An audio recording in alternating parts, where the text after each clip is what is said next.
Welcome everyone to today's edition of the Regal Live series. Regal Live series is a weekly live that we conduct to help coaches build a commercially successful business. Today we have with us Brian Hooks. Brian was born and raised in Los Angeles, California. He has worked in the non-profit sector from NGOs to colleges and universities. He has a master's in counseling and in nonprofit leadership. He had worked for over 20 years as a student affairs professional in housing and leadership. As COVID changed the dynamic of our society, Brian decided to look for a new direction and change of pace. The opportunity to move to India presented itself, and his family decided to take the leap. For the past 3 years, he and his family have resided in Bangalore, India, and in November, he launched his own coaching practice, 𝘖liche Coaching. And today, Brian would be sharing with us his thoughts on how can you enhance your coaching with your work experience. Thank you, Brian, for joining us today. Could you please tell us a little bit about yourself? Sure. Thank you so much for that introduction. Yeah, I am originally from Los Angeles area, and so it's been really fun of being the American here in Bangalore. So I've actually very much enjoyed it these last 3 years. So I really fell in love with my first love was actually in student affairs, which is working with college students. And that was really something that I really enjoyed because of my college experience. I had a great mentors in college, and they really helped me shape out my leadership. And I got a lot of opportunities to do a lot of different work and kind of figure out what path I wanted to take. And in this effort, I kind of got pushed into my graduate program by my mentor, and it was a counseling program, but the focus was actually on student development. And so I learned a ton of information about identities. And so in the U.S., especially in the collegiate area, most of the work that a student affairs professional does is work with students around their identity development. So it's not just also about leadership, but it's about who they are as a person. And one of our mottos is working with the person where they are at. And so for me, that also really ties great into coaching. Working with a person where they're at. So that's something that really connected with me. So I started my field in student affairs, and then after some time, and as I said, COVID hit. It kind of changed a lot of how we were seeing the world. I had a baby at the time. I had a young kid, and we were spending so much time together. It was like, do we really want to let this go? you know, truthfully, raising a kid in the U.S. is very expensive, and it's also to try to make that happen. You end up losing so much family time, and that was a dynamic that me and my wife were like, we really don't want that. So we moved, we had the opportunity, and we picked up and moved to India, and our family's here in Bangalore, and so I actually get to be a little bit more closer and tight knit with my family here, as my family in the U.S. is kind of spread out across several states. So yeah, so that's kind of how I've ended up in this space of Bangalore, and then coaching was just a natural. I feel like a natural evolution of the work I've been doing. Brian, I must acknowledge that keeping the family as a priority, it brought you to Mm. India and you got an opportunity here. And of course, you said that coaching was a natural evolution of what you were doing so far. But for the benefit of our viewers, why coaching education? Yeah. So I'll do a quick shout out to my cousin 𝗘𝗵𝗵𝗶𝗴. She had taken the part of the Regal Unlimited group. She was in an earlier batch, and she was talking to me about it. At the time, I was kind of wandering around. I was trying to figure out what to do. I was a full-time dad. Still am somewhat a full-time dad as well as a coach, but I didn't really have a sense of direction. So I was trying out a lot of different stuff, project management, because I did a lot of projects in my previous position, and it just didn't fit. It wasn't well. And so when 𝗵𝗲 came and talked about the opportunity she had and the experience she had at the Regal, with the Regal group, I was like, wow, that actually sounds really good. And it connects to something that I'm missing. And I realized then that I was missing one of my favorite parts of the job, of my previous job, was the opportunity to talk with people, and working with students and their development, and then having that opportunity to see that growth. And then as I was going through the coaching education and talking with 𝘖𝗍𝗍, it just, all of that kind of just fell into place, right? Coaching is that opportunity to really connect with people, and really get to see them grow and understand where they're coming from and their own strength.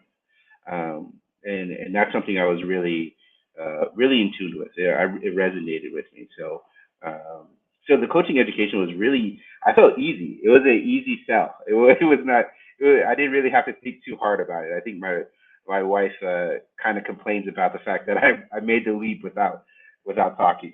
So, but it's been definitely worth it. And I must tie this to what you mentioned sometime back, Brian, which actually resonates with coaching, that you meet the client where they at. And since you're from Bangalore, right? You're in Namma Bengaluru, as they say. You were part of a recent offline batch in Bangalore.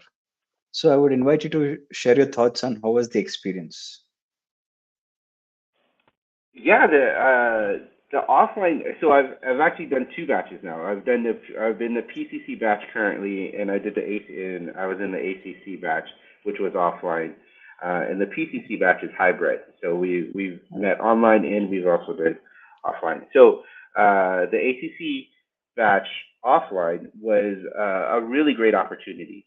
I think for me, it was a great opportunity to connect to people. I think being out here on my own, just with my family and close support, it gave me an opportunity to connect with someone, my batchmates, from all walks of Bangalore and Chennai. So it was a lot of fun.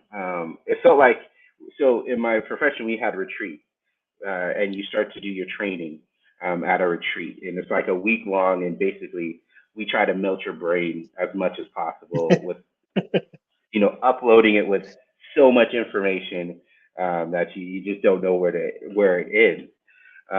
But this one was a lot more relaxed, and it gave me the opportunity to kind of reflect and think about what was really the direction I wanted to go, and if coaching was going to be a part of that. And it wasn't necessarily of like, I need to start my own coaching practice, but it was, what is coaching? Like, what is coaching for me? And how am I going to connect to this?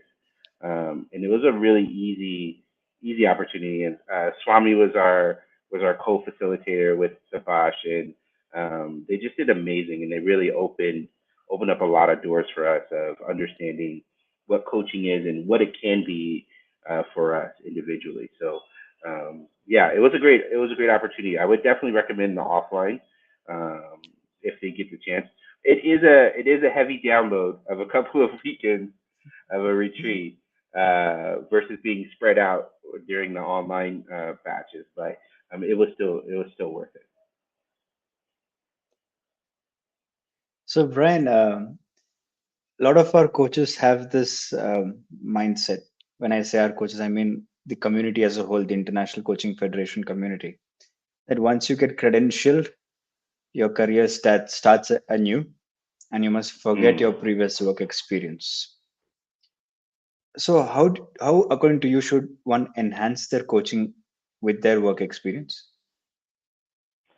Yeah, I think I also had that same initial thought, right, of like starting fresh, starting brand new. It was an appeal, right? I can't say it was a very tempting appeal to say like, okay, everything's new. Let me completely, wash what I've done. And when I sat back and did all the coaching and reflecting, I was like, I didn't lose a lot of the knowledge and really the passion that I had in my work. I get to apply that to this new space. And so how can I, for me, it was kind of figuring out how can I take what I've already learned and apply this to this new direction. And how can I fuse that? And because during all that self work, what I figured out was that this is very much who I am. I am a student affairs professional. I think about college. I think about, the development of people, not just, students. I think about the development of people and how they're moving through the world. So how do I attach that to coaching? And so for me, that's been really important, was one, reflecting on, what was I good at in my previous job and what did I enjoy? And so for me, that enjoyment was these conversations that I get to have with people about development. The other thing that I really enjoyed, and which I think actually really connects to coaching, is about identity development. So, in the US, and especially around social justice, diversity, multicultural issues, we talk about identity so much that you actually have to do your own work in your own identity. And so my work at the University of Vermont, Seattle University, was steeped in deep work around all my multiple identities: race, gender, orientation, nationalism, disability, all those different things, and having to really figure that out. So I've been able to really pull that together and apply that into coaching. Not necessarily, walking someone through development, identity development, but being able to recognize where potentially that person is in this situation, especially in managing stressful situations. Their identity comes out. Are they being challenged because they're a woman? Are they being challenged because of their orientation? And most times it's the orientation that other people don't know about, right? So that hidden aspect of themselves. And so it really has helped me to really kind of figure out how can I best help this person figure out where they want to go, because of where they are in their own identity understanding. Now, Brian, that must have been pretty challenging also to maintain presence, right? When I'm sure the emotions must be running high when they come with those challenges to you. So, how did you maintain presence and be of service to the students who came to you? I think that's a great question. And you're right. The most important part, and I think Regal Unlimited did a fantastic job on this, and has been doing a great job on this, is about the self awareness. Our training is really about self awareness. How are you managing yourself in these situations? And coaching presence is a huge part of that, right? Like, being able to be cognizant of your own physical or emotional reactions to what someone is saying, but then not being lost in that reaction, right? How can you let it pass so that you can still be present with that client versus, being swept away? And even if you are swept away, being able to come back into the space, right? Because there's going to be times where something's going to come up and it's going to be really difficult, for you to kind of get yourself back together again. I know for me, being able to dive so deeply into all these identities that I've had has made it less of a shocker if I'm interacting with someone and they say something that is like off-putting, right?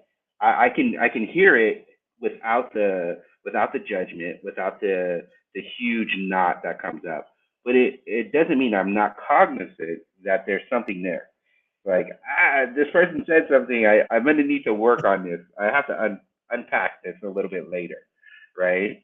So the practice of, with all the peer coaching and everything, has really honed that skill set of staying present in the moment, versus moving all about and letting your own kind of your own tape recorder take over the conversation versus listening to what your client is saying and the person in front of you is saying. So that's kind of, I think, diving deep into your identity, understanding who you are, doing that self work will help you maintain that coaching presence.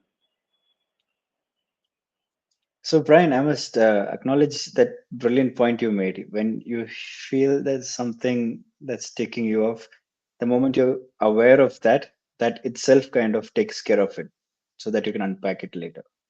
Awareness is the key. I, I have a question from Mr. Subhash. I think it builds on what you just shared. How can Gen Z benefit from a professional coaching experience? Oh wow, yeah. This is a great question because what I've realized I'm a history major in back in school, so history is a huge part of how I see things. If you look at each generation, there's been a major thing that's happened in the generation. So for me, I grew up in Los Angeles, and I grew up around the LA riots, right? Like I was in the middle of the LA riots when that happened. My grandmother's house was actually down the street from where the major stuff happened in Martin Luther King and street, like huge part of it. So, I saw the aftermath, and I actually was a part of the Rainbow Coalition and walking down the streets with Jesse Jackson and doing the marches for Wow. trying to bring people together. So that plays a huge part of who I am. I think about Gen Z as this community, and you think about what are the things that happened in that generation. 9/11 for the US is a huge part of their understanding of the world. And what it was everyone sheltered together.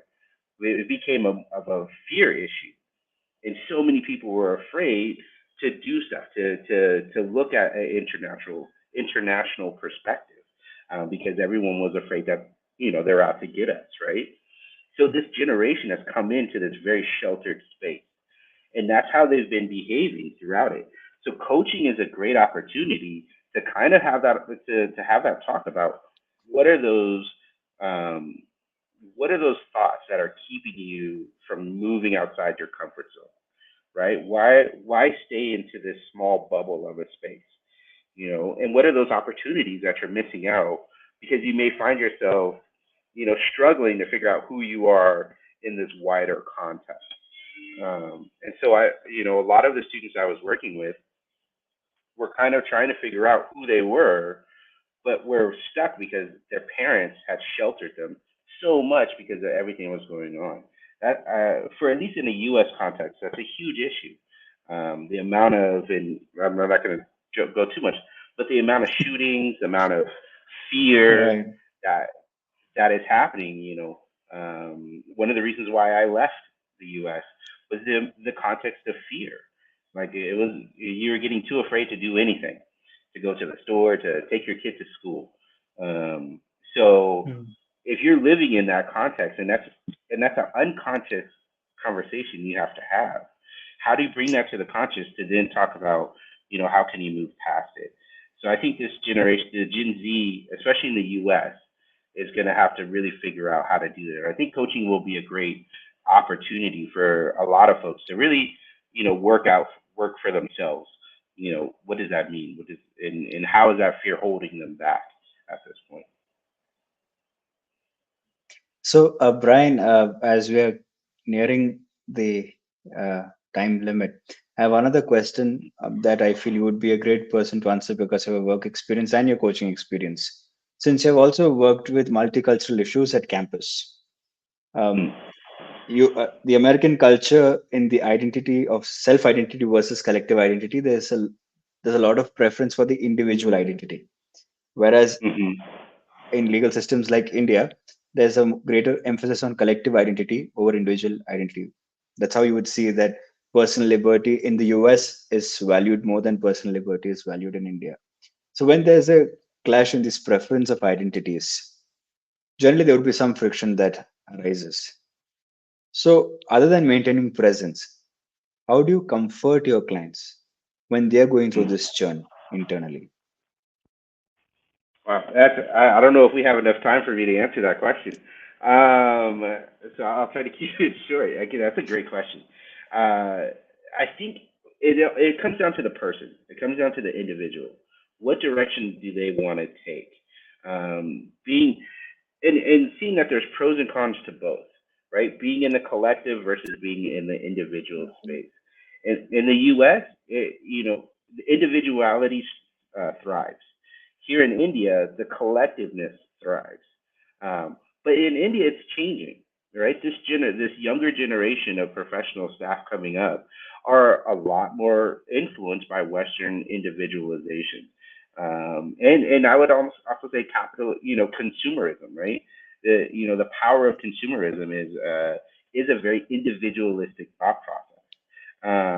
So that's already starting to happen. So I think it's just kind of working with them to find the balance. You can have both. You can be an individual and still be in the collective. You don't have to remove yourself from those spaces. One of the reasons why I came to India was to have a more collective experience versus the individual experience that I've had for all my life, right? I was looking for that collective space, that sense of family. And that's a very strong thing. It's just making sure it doesn't overdo, right? You're not pushing people into too many corners, because I think that's when you start to see people rebel and really struggle in figuring out who they want to be and how they want to be with others. And so so that, at least that's my thought around the collective and individual aspects. Brian, you brilliantly brought in the coaching competency also. Let the client decide where they want to go. So thank you, Brian. I would invite you to share your closing thoughts. I just didn't realize how fast time flew by. Please do share your closing. Yeah, sure. One, I just really want to say thank you to Regal Unlimited for the amount of work that they've done to really promote coaching, and they have really built a space for really positive, empowering coaching. And so being a part of that community, I feel very blessed and also welcomed as an American in India. I feel very welcome that this is a part of my home. So I very much appreciate that. And don't change who you are. Incorporate it, adapt it, bring it to coaching. Don't remove it from coaching, because that makes you unique in the coaching field. And we know there's so many different coaches out there. So that's my parting thought. Thank you for those words, Brian. Dear viewers, dear listeners, we'll meet again next Thursday at 9 p.m. Indian Standard Time. Happy coaching.